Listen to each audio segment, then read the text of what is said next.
Olá, líderes! Neste vídeo, a Flávia, o George e eu conversaremos com você sobre a cultura do gap, algo muito presente nas empresas. Mas afinal, o que é essa cultura do gap? Bem, a cultura do gap é conhecida por abordar duas coisas. A primeira delas é identificar pontos de melhoria e, em cima desses pontos de melhoria, desenhar um plano de ação para ser feita essa melhoria. Esse é um modelo de desenvolvimento humano em que se entende que, para a pessoa se desenvolver, você tem que trabalhar e melhorar esses gaps. Por exemplo, qualquer funcionário, colaborador da sua equipe que esteja com alguma dificuldade em alguma área específica, o que você faz? Você tenta identificar essa dificuldade, onde é que a pessoa está falhando, e em cima disso você costuma dar um treinamento para ela ou oferecer alguma forma dela se desenvolver nessa linha. Quantos de vocês já não fizeram isso? É comum na sua empresa? Pois bem, como tem sido o resultado dessas melhorias? Você tem visto esse desenvolvimento? Eu queria agora convidar o George para compartilhar aqui com a gente um pouco. Conta um pouco da experiência e dos exemplos que você conhece sobre isso. Bom, então, essa cultura do gap, ela vem já de longa data, né? Nós temos 3 gerações aqui no vídeo e nós fomos ensinados culturalmente para a mesma coisa que o Caleb falou, de achar onde a gente pode melhorar e executar um plano para melhorar isso aí, né? Um exemplo que o Marcus Buckingham deu para a gente numa palestra no Rio de Janeiro foi que o exemplo que ele deu é que o seu filho chega em casa com as notas, ele tem uma nota 10, uma nota 9, 8, outro 10 e um 5 em matemática, por exemplo. E a primeira reação dos pais não é em cima do puxa vida, você fez tão bem com os 10 aqui, é nossa, como é que você tirou um 5? Como que nós podemos fazer para te ajudar? Ou vamos escalar um professor adicional para melhorar isso aí. Mas raramente é falado sobre o que a pessoa fez de bem, de bom. E isso é a cultura do gap, é o foco no que a gente pode melhorar, não no foco no que a gente tem. E isso é uma coisa que a gente traz da nossa cultura do dia a dia para dentro das empresas hoje em dia. E onde é o centro de foco de treinamento. O que a gente pode treinar para melhorar, em vez de treinar no que a gente faz bem. Muito interessante, porque, inclusive, a Gallup provou isso aí que você está dizendo, né, de uma pesquisa feita com estudantes a respeito de métodos e tempo de leitura, pegou um grupo de estudantes para poder fazer uma estimativa, fazer uma métrica a respeito do desempenho dessas pessoas, pegou um número X e testou, deu um texto para essas pessoas lerem e fez uma medição inicial. Nessa medição inicial, algumas pessoas tiveram um tempo médio de 90 palavras por minuto, né, lendo, e um outro grupo teve uma média de 350 palavras por minuto. Então, já nessa primeira fase da pesquisa, o que foi verificado? Algumas pessoas tinham mais, outras pessoas tinham menos facilidade, né? Então, de um lado ficou 90 palavras por minuto, de outro lado 350 palavras por minuto. Depois foi empregado determinado esforço e tempo de dedicação em cima de melhoria de desempenho com essa leitura, para poder ver quem conseguiria ali se desenvolver mais, ler mais e melhorar naquilo que estava sendo feito. E após um tempo de dedicação em cima disso, quem lia 90 palavras por minuto melhorou em média ali de 79% no desempenho e começou a ler 150 palavras por minuto. Ao outro grupo que já lia 350 palavras e que, evidentemente, já tinha uma performance melhor do que o primeiro grupo e dedicou mais esforço e mais tempo para poder aprender mais, vamos dizer assim, mais técnica, começou a ler 2.900 palavras por minuto, com uma melhoria de 830% mais de desempenho em cima do seu esforço. Então, o que a gente pode ver com isso, né? Mesmo aquelas primeiras pessoas que liam 90 palavras por minuto, elas se esforçaram muito e elas conseguiram melhorar 150 palavras por minuto. Quem já tinha uma performance melhor, que já começou na frente, né? Já começou com 350 palavras por minuto. Então, até aquele primeiro grupo que se esforçou não conseguiu alcançar o pior resultado do primeiro grupo. né? E que conseguiu, sim, alta performance lendo 2.900 palavras por minuto. Então, isso aí que você trouxe nesse primeiro momento, a Gallup provou de que dentro da zona de talento é que existe realmente a alta performance e dentro da zona de fraqueza e de gap que a gente consegue fazer é não ser tão ruim assim em determinada coisa, né? E aí, quando a gente pensa que onde está o nosso tempo, onde está o nosso esforço, está o nosso resultado, quanto mais a gente emerge, quanto mais a gente aprofunda na cultura da fraqueza, o que a gente consegue são equipes, pessoas ao nosso redor medianas.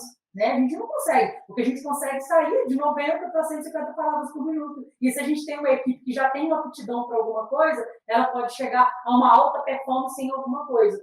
Né? Isso aqui é só uma metáfora que a gente está fazendo, contextualizando os dados da pesquisa, né, a um contexto, mas que dentro das empresas, quando a gente passa a não olhar para a fraqueza e passa a olhar para algo que as pessoas têm realmente uma competência maior para ser desenvolvida, a gente consegue atingir alta performance. Exatamente, Flávia. E quantos gerentes dariam um treinamento para aquele grupo que já lia 350 palavras por minuto? Quase nunca. É sempre focado nas pessoas que têm alguma deficiência, um gap, para tentar melhorar essas pessoas. Mas olha o que acontece quando você envia para um treinamento uma pessoa que já tem essa aptidão, que já tem talento naquela área, a performance sobe radicalmente.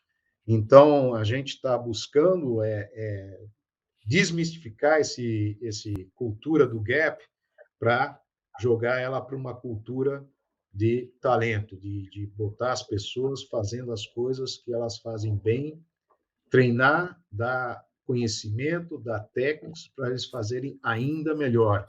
E aí sim que você vai ter o crescimento na produtividade e no alto desempenho. O Caleb, essa é uma oportunidade para a gente sair, para a gente poder entender que dentro da cultura do gap tem uma coisa escondida, né? Que é a questão de todo mundo ser bom em tudo, né? E que a gente consegue romper com isso, né?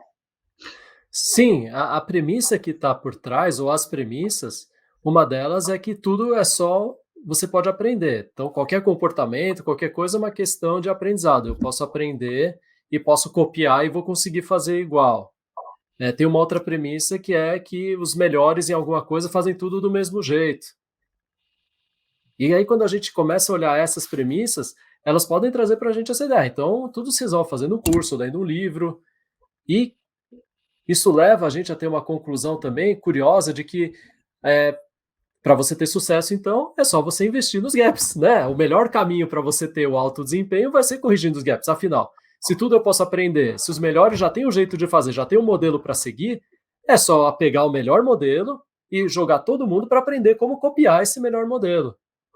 E o que a Gallup descobriu é que isso não é verdade. Essas bases, essas premissas, elas são erradas.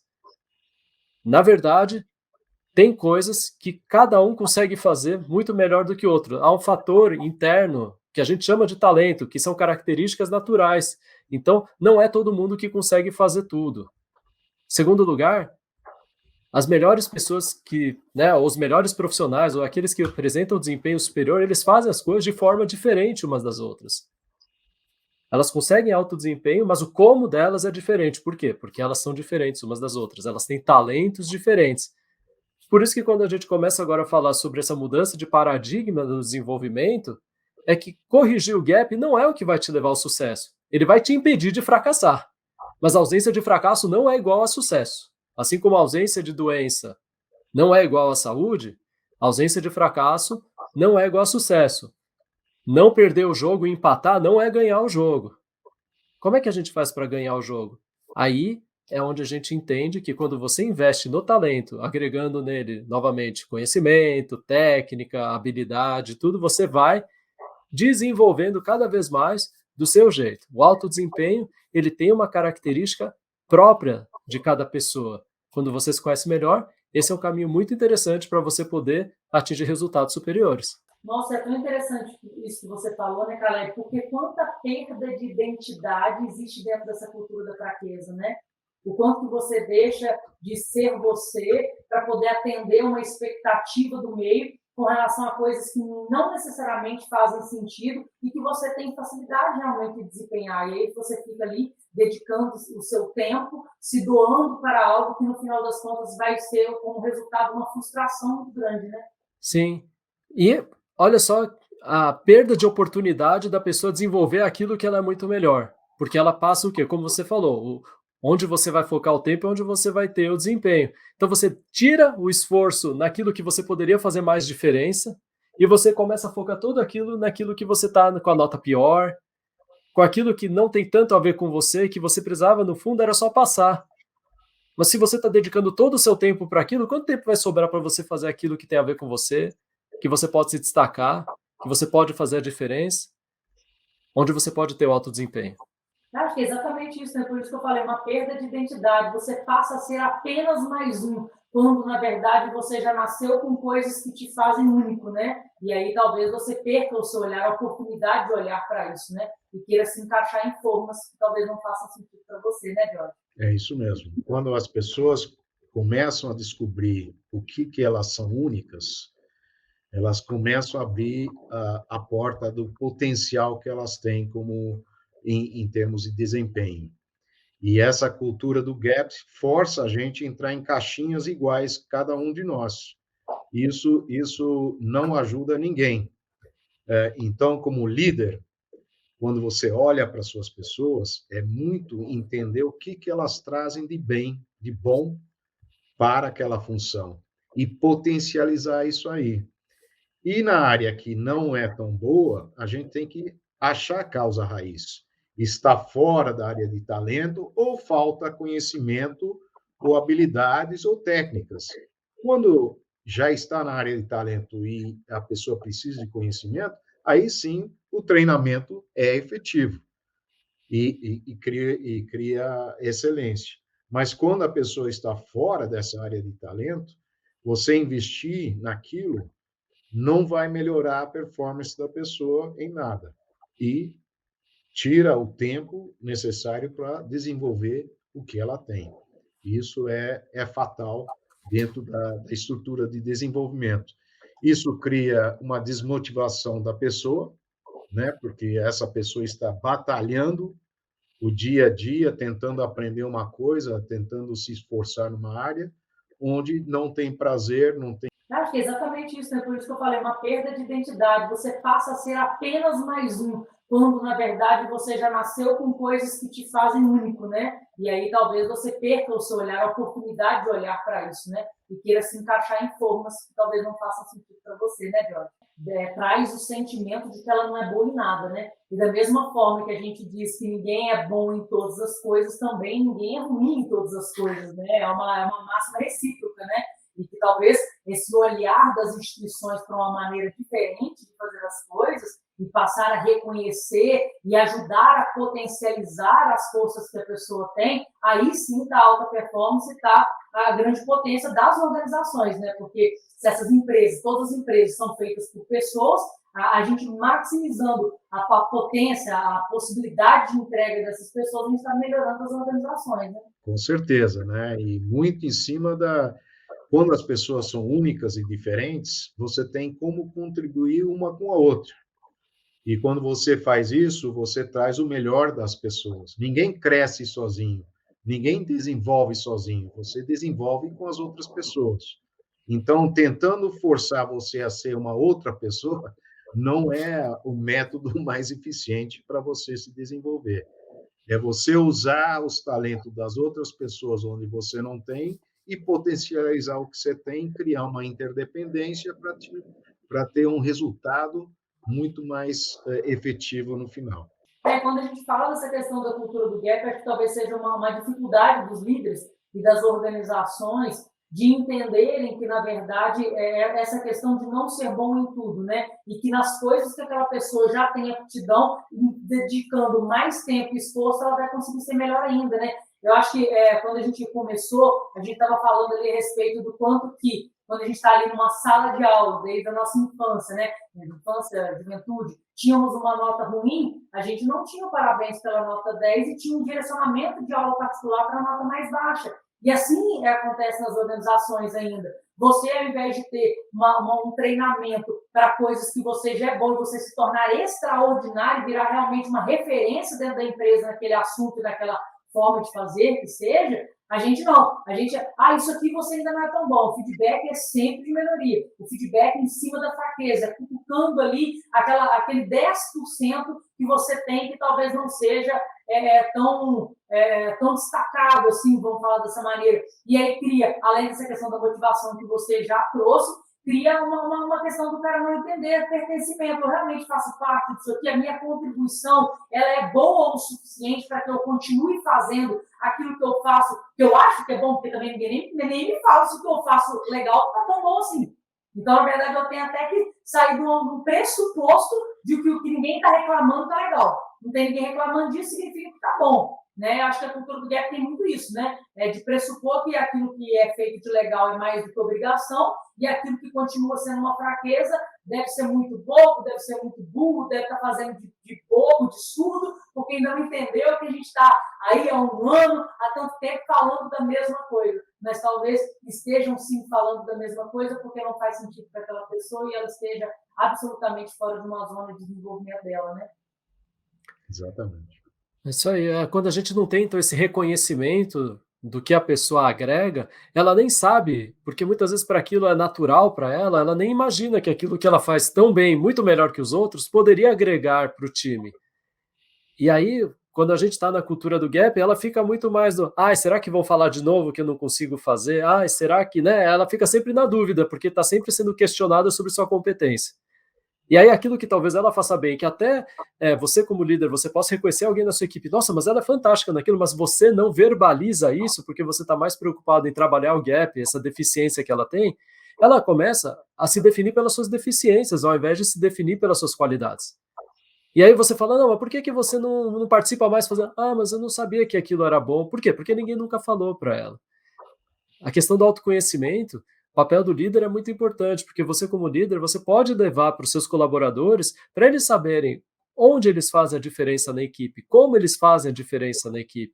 Isso é importante reforçar. Isso vai facilitar o trabalho em equipe, vai reduzir a carga que você tem de peso, porque a pessoa ela vai saber que ela pode contribuir com aquilo, vai melhorar o clima, porque está todo mundo olhando e falando, que bom, a nossa equipe tem muitas qualidades. Então, olha só, né? Até para falar da cultura do gap, um exemplo muito tranquilo que sempre acontece nos nossos cursos e treinamentos e formações. Liste 5 defeitos que você tem. Anota aí, faça aí você esse exercício. Beleza, só em 5, tá bom? Pode parar. Agora liste 5 qualidades que você tem. Eu posso dar aqui uns 5 minutos que às vezes não sai 2 itens. Eu faço isso em treinamentos, né? A gente faz aqui também, todo mundo em treinamento. Você pergunta, a pessoa tem muita facilidade. Não, defeitos eu tenho um montão. Ela lista todos. Precisa de mais? Você precisa de mais, né? Agora, fala de qualidades. Não, mas se eu falar de qualidade, sabe qual que é o problema? Vão achar que eu sou uma pessoa convencida, vão achar que eu sou uma pessoa. Eu estou me achando aqui que eu tenho qualidades. Então a gente até tem um traço cultural que às vezes atrapalha isso, de parecer que se você fala que você faz bem alguma coisa, você está se achando. E será que isso é verdade, gente? O que vocês acham? Mas esse exemplo que você trouxe aí, cara, isso não funciona para entrevista de emprego, viu? Porque, olha, são duas coisas. Persistência aí. Eu sou tão persistente que eu chego a ser teimoso. Eu sou tão excelente que eu chego a ser perfeccionista. É os maiores defeitos, né? Não se encaixa. É só para essa atividade aqui, viu, gente? Não tem ninguém avaliando, vocês podem ser os mais sinceros possíveis. Mas é isso aí mesmo. E sabe o que eu acho mais interessante, Caleb, que você trouxe? Toda a cultura de gap traz junto uma síndrome de Gabriela, você concorda? Eu nasci assim, eu cresci assim. Por quê? Por que chega na síndrome de Gabriela? Por conta da desmotivação, do baixo pertencimento, da frustração em nível máximo, onde a pessoa se sente incapaz de progredir, onde a pessoa se sente incapaz de se desenvolver. E aí o que ela começa a fazer? Toda vez que toca nesse assunto, ela foge. Seja através de palavras ou até de sumir de reuniões, de saber já o que vai ser falado e não querer participar, e de chegar num ponto até de falar assim, nossa, se trocar mais esse ponto em alguma reunião, eu vou pedir para sair porque eu não consigo fazer isso, eu sempre fui assim, eu não vou melhorar, porque é bater muito forte em cima da fraqueza e dê muito pouco reconhecimento em cima dos acertos. E esse nível de frustração leva aí para a síndrome de Gabriela, né? Sim, concordo. E ainda tem um caso interessante, eu tenho uma amiga que, sempre falavam para ela: "Ah, você não tem conhecimento técnico, ah, você sabe muito pouco, porque você foi formado em outra coisa", sabe, sempre jogavam nas costas dela, uma pessoa altamente criativa e agregava com muitas ideias boas, mas sempre ficou com essa: "Ah, você não é técnica". Ela teve que fazer pós-graduações para poder ter o diploma para falar: "Tá vendo, eu entendo". E ela não gostava, ela fez só para poder esfregar na cara e falar: "Tá vendo, eu tenho formação, agora não pode mais falar isso de mim". Ó, olha só, né, até que ponto faz. E assim, agora ela tá como líder, etcétera, super legal, ela tá conseguindo levar mais o lado de pessoas onde é mais valorizado certas características naturais dela. Mas olha que interessante isso, né, para ela poder tirar, ela não fez o curso porque ela aprendeu, ela não, ela precisava de um diploma para provar para as pessoas, porque senão não ia acreditar. E aí você fica pensando, olha só a aplicação do tempo e como é que isso acaba influenciando até a carreira de uma pessoa.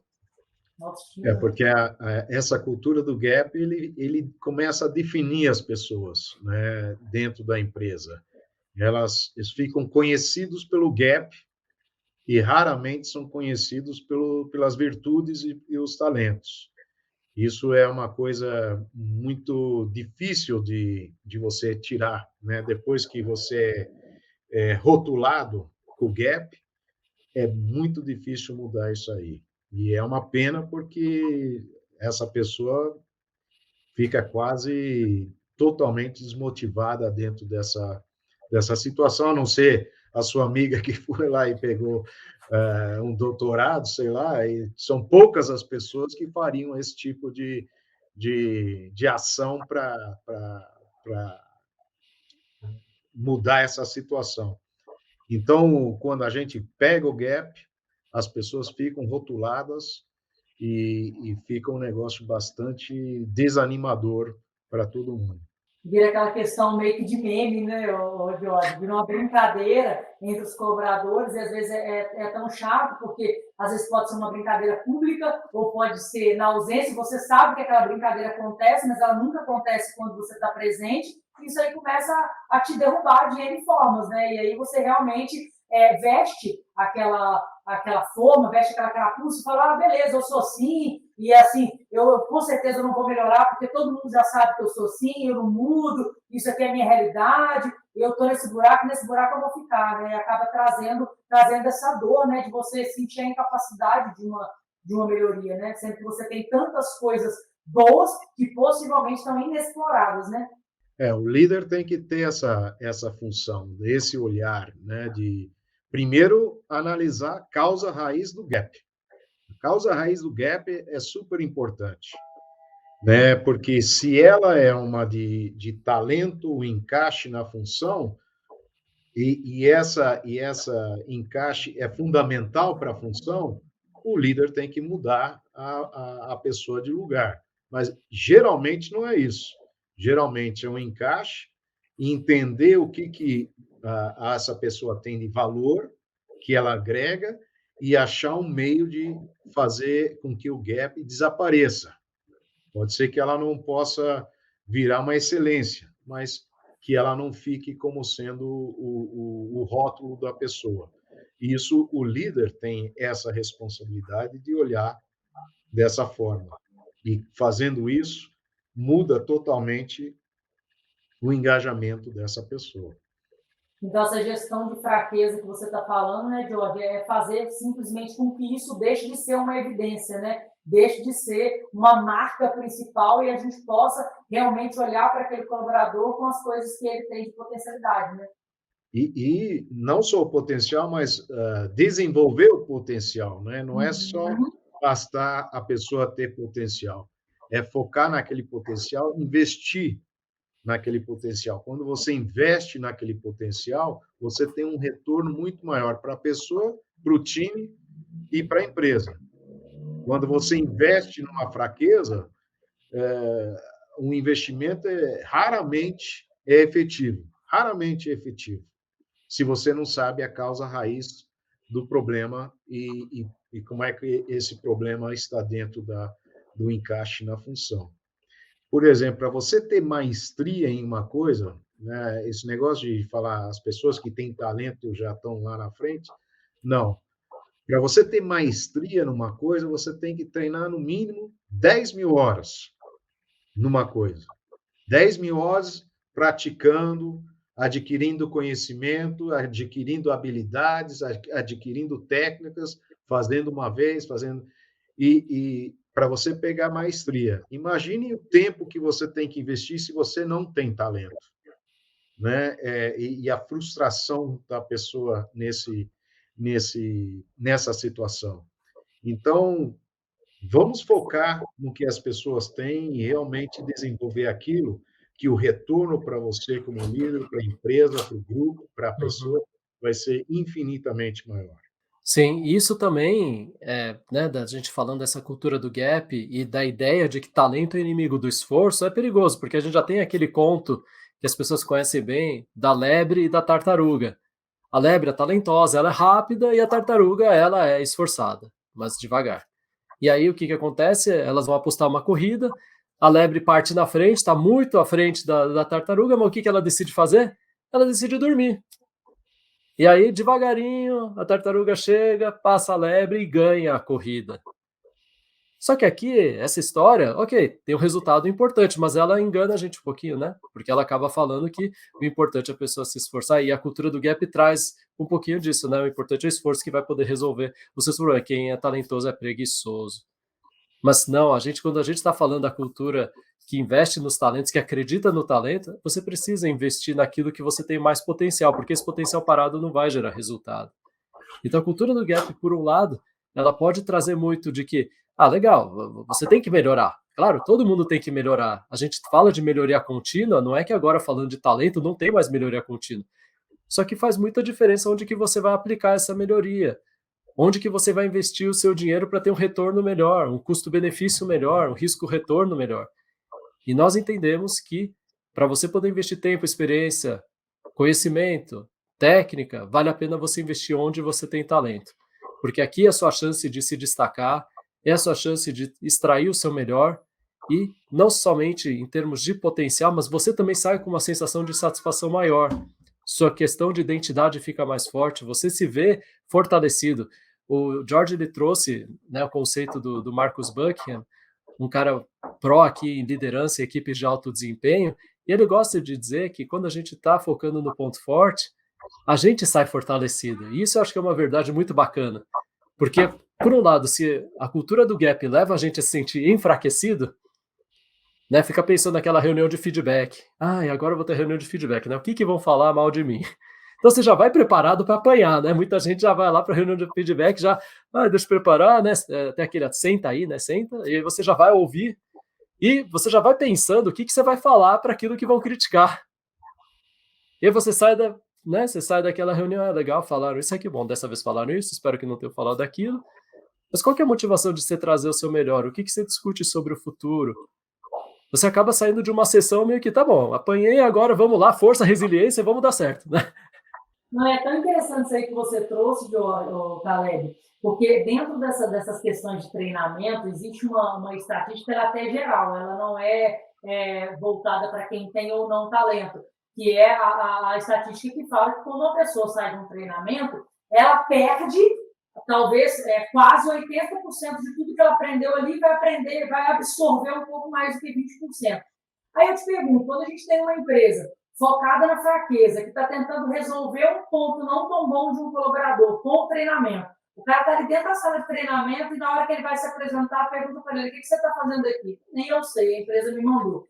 Se a estatística geral já fala que o cara vai absorver um pouco mais que 20%, vai perder quase 80%, imagina uma pessoa sem interesse no treinamento, o que essa pessoa está realmente absorvendo e o que a empresa realmente pretende resolver com isso. Né? Enquanto ela vai ser efetiva com essa atitude. Porque quando ela ainda leva uma pessoa que está dentro da zona de interesse, talento dela, daquilo que ela já faz muito bem, que ela pode potencializar, esse cara já vai ter um aproveitamento que pode ser um pouco maior do que essa estimativa, do que essa estatística.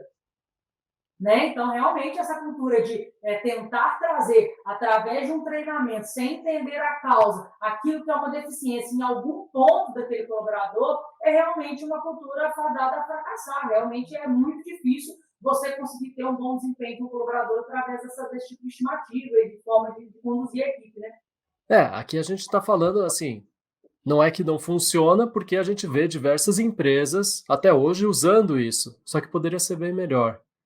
Poderia ser bem melhor. De certa forma, pesquisas mostram que pessoas precisam de atenção. Então, e se você fala que focar no gap é um jeito de prestar atenção, eu estou prestando atenção na pessoa, só que eu estou ajudando a ela a esconder o seu potencial, a ela tentar aqui estar participando, mas sem estar no seu melhor estado.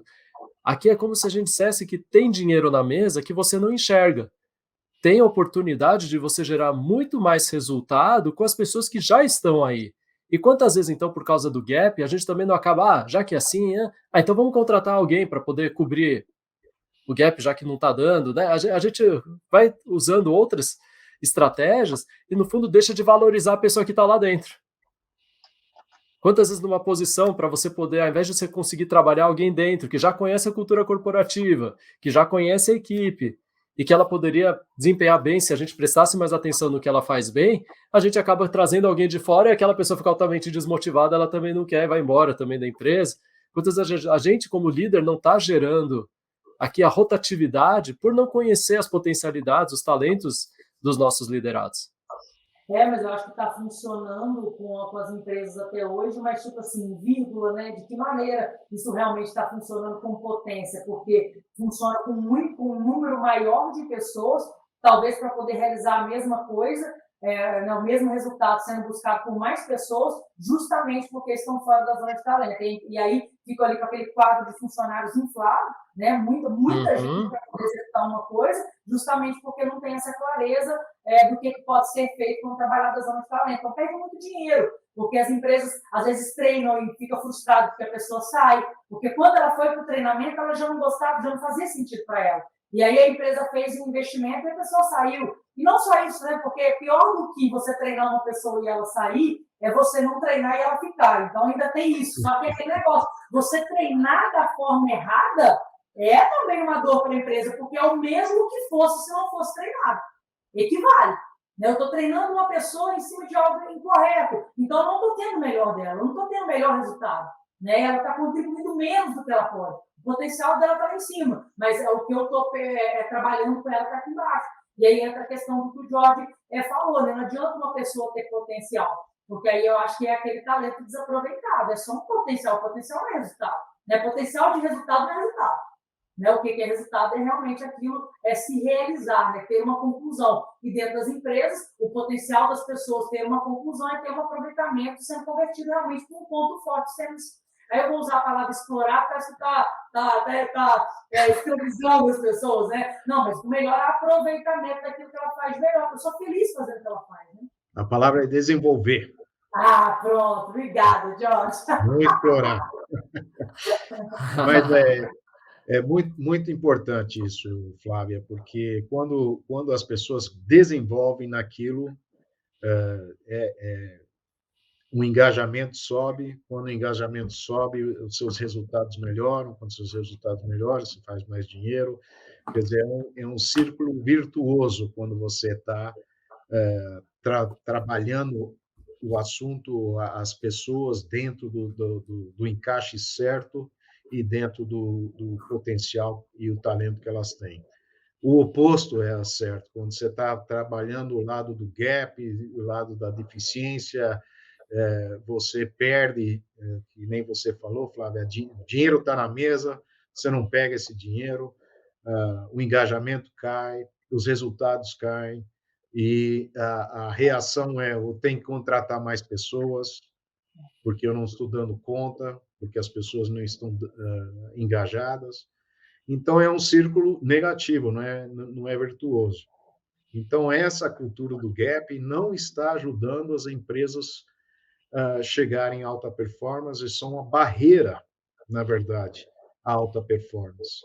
E a gente está discutindo aqui como é que a gente pode olhar essa cultura vem de longa data, não é fácil mudar, não é fácil trocar agora, mas é fundamental que a gente comece a nossa jornada não no gap, e sim no talento, no que as pessoas têm, e desenvolver isso, porque isso sim vai ser um círculo virtuoso para a empresa, gerando resultados diferenciados para a empresa. Esse é o caminho que a gente tem que seguir. A cultura do gap não é mais o caminho para a gente seguir.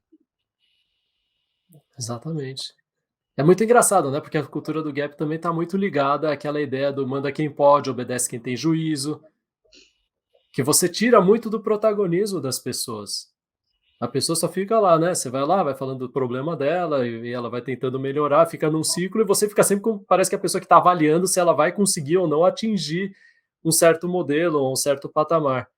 Quando a gente inverte isso e começa a olhar mais para o lado do talento e da potencialidade, você fala: eu não estou aqui para segurar você, eu estou aqui para fazer você voar e poder dar muito mais resultado. Me ajuda a tirar as barreiras para você gerar mais resultado.